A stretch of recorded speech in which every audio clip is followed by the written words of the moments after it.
Aleksandra Nikolić i Dejan Dragojević uživaju u Egiptu, a sada su se obratili svojim fanovima na YouTube-u. Naime, Aleksandra je izjavila da sa Dejanom Dragojevićem će ostati samo ako joj kupi skupoceni automobil.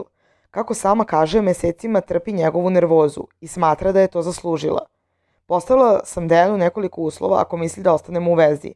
Prvo, svakog dana mora da mi daje po 1000 evra.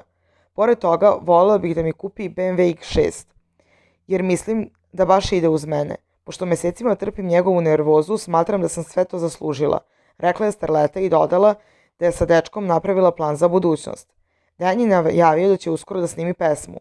Neću se baviti pevanjem jer nemam neke vokalne sposobnosti, ali ću snimiti hit. Biće to ozbiljna zajebancija, verujem da će se svima dopasti, rekao je pobednik Zadruge 5.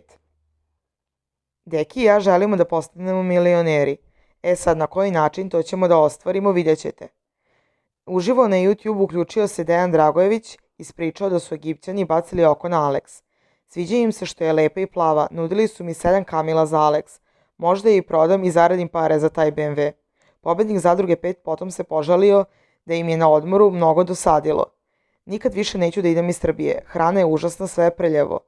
Pošteno sam se prepeo kada me je taksista vozio po nekim mračnim ulicama, stisnuo sam torbicu da mi je neko ne ukrade.